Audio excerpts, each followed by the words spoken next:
আসসালামু আলাইকুম।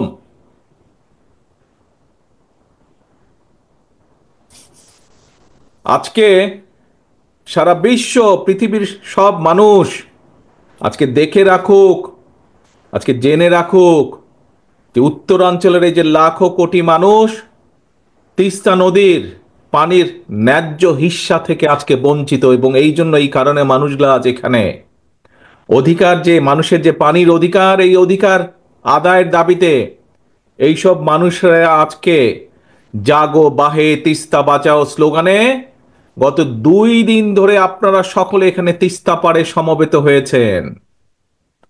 তিস্তা নদী রক্ষার আন্দোলনের এই উদ্যোগে আজকে যে এই যে 2 দিন ব্যাপী আয়োজিত এই অনুষ্ঠান, এই অনুষ্ঠানের আজকের আমাদের মূল নেতা, সভাপতি আসাদুজ্জামান দুলু, বিএনপি সহ বিএনপির অগণিত লাখো নেতাকর্মী সহ গণতন্ত্রের পক্ষের বিভিন্ন রাজনৈতিক দলের আজকে উপস্থিত, গত 2 দিন ধরে এখানে উপস্থিত নেতৃবৃন্দ সহ এই সমগ্র এলাকার বিভিন্ন শ্রেণী পেশার বিশিষ্ট মানুষজন যারা আছেন, বিশিষ্টজন আছেন, বিশেষ করে এই উত্তরাঞ্চলের সংগ্রামী জনগণ, আপনাদের প্রতি রইল আমার সংগ্রামী অভিনন্দন।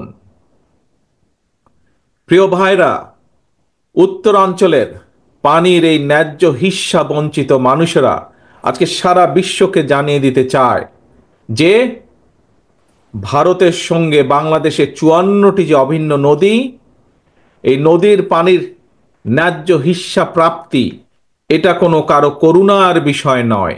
এটা আন্তর্জাতিক আইন অনুযায়ী এটি বাংলাদেশের প্রাপ্য, এটি বাংলাদেশের মানুষের প্রাপ্য। অথচ আমরা কি দেখছি? আন্তর্জাতিক নদী আইন, তিস্তা নদীর পানির ন্যায্য পাওনা আদায়ের জন্য আজকে আমাদেরকে আন্দোলন করতে হচ্ছে। বাংলাদেশের মানুষকে তথা উত্তরাঞ্চলের মানুষকে আজ আন্দোলন করতে হচ্ছে। এই পানি বন্টন নিয়ে আমাদের প্রতিবেশী দেশ বাংলাদেশের মানুষের সাথে অপ্রতিবেশীমূলক আচরণ করেই চলেছে। আপনাদের সকলের জানা আছে, আজকে প্রায় 50 বছর হলো ফারাক্কার অভিশাপ থেকে বাংলাদেশ মুক্তি পায় নাই। এখন আবার তিস্তা বাংলাদেশের জন্য আরেকটা অভিশাপ হিসাবে দেখা দিয়েছে। সব আন্তর্জাতিক আইন লঙ্ঘন করে আমাদের প্রতিবেশী উজানের গজলডোবায় একটা বাঁধ নির্মাণ করেছে, করে তিস্তার এই স্বাভাবিক পানি প্রবাহকে তারা নিয়ন্ত্রণ করে চলেছে। তাদের এই অপ্রতিবেশীমূলক আচরণের কারণে আজকে উত্তরাঞ্চলের লাখো কোটি জনগণ বন্যায়, খরায় দুর্বিষহ জীবন পার করছে।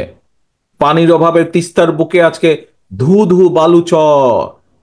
একদিকে পানির অভাবে নষ্ট হচ্ছে হাজার হাজার কোটি টাকার ফসল, আবার কখনো হঠাৎ করেই, এই দেখেন 2 দিন আগে যেমন হয়েছে, হঠাৎ করেই উজান থেকে ছেড়ে দিচ্ছে পানি, আর সেই পানির কারণে বন্যায় ভাসিয়ে দিচ্ছে সাধারণ মানুষের ঘর বাড়ি, কৃষকের আবাদি ফসল ভাসিয়ে দিচ্ছে।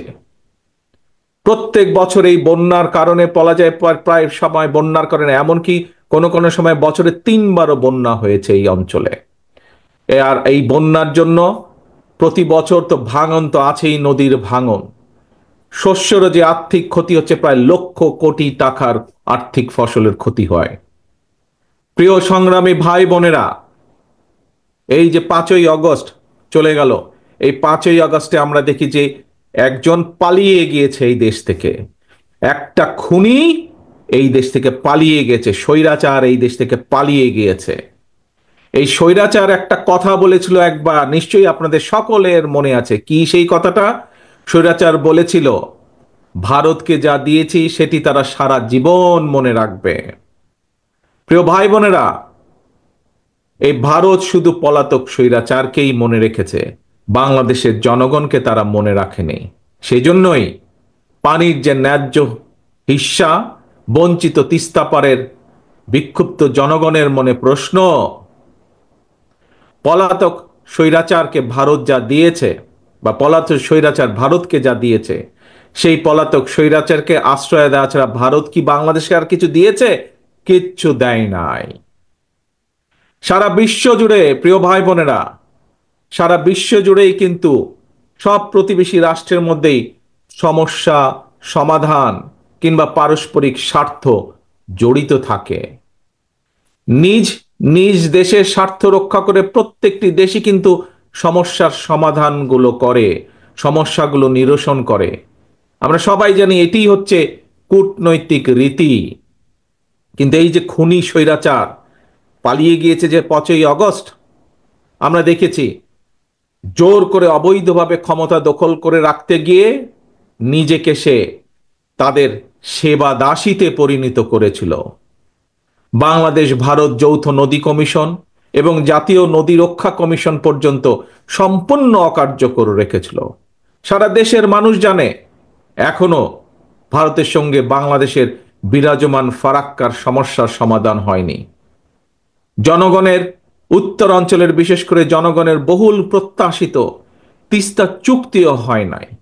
অথচ সকল আন্তর্জাতিক রীতিনীতি ভঙ্গ করে এই পলাতক স্বৈরাচার, এই খুনি স্বৈরাচার প্রতিবেশী দেশকে ট্রানজিট শিপমেন্টের বন্দর ব্যবহারের একতরফা সুবিধা দিয়ে গেছে। এইসব চুক্তিতে মিনিমাম ন্যায্যতা পর্যন্ত রক্ষা করা হয় নাই। প্রিয় ভাই বোনেরা, বাংলাদেশের মানুষ মনে করে প্রতিবেশী দেশের সঙ্গে প্রয়োজনে সকল অসম, অন্যায্য এবং একতরফা যে সকল চুক্তি, এগুলো পুনর্মূল্যায়ন কিংবা পুনর্বিবেচনা করা দরকার। প্রিয় ভাই বোনেরা, সবার সঙ্গে বন্ধুত্ব, কারো সঙ্গেই বৈরিতা নয়। আমাদের পররাষ্ট্রনীতির এটি হচ্ছে মূল স্লোগান বা মূল নীতি। কিন্তু সময়ের প্রয়োজনে হয়তো এই স্লোগানটি বা এই নীতিটি পুনর্বিবেচনা করা দরকার। বর্তমান বিশ্বে স্থায়ী শত্রু, স্থায়ী মিত্র বলে কিছু নেই, বরং একটা দেশের সঙ্গে অপর দেশের সম্পর্ক হবে পারস্পরিক স্বার্থ রক্ষা, ন্যায্যতা এবং প্রয়োজনের ভিত্তিতে। সুতরাং সম্পর্ক রক্ষা করার ক্ষেত্রে নিজ দেশের এবং জনগণের স্বার্থ রক্ষাই হতে হবে প্রথম এবং প্রধান অগ্রাধিকার। এ কারণেই বিএনপির স্লোগান সবার আগে বাংলাদেশ। বন্ধুত্বের দোহাই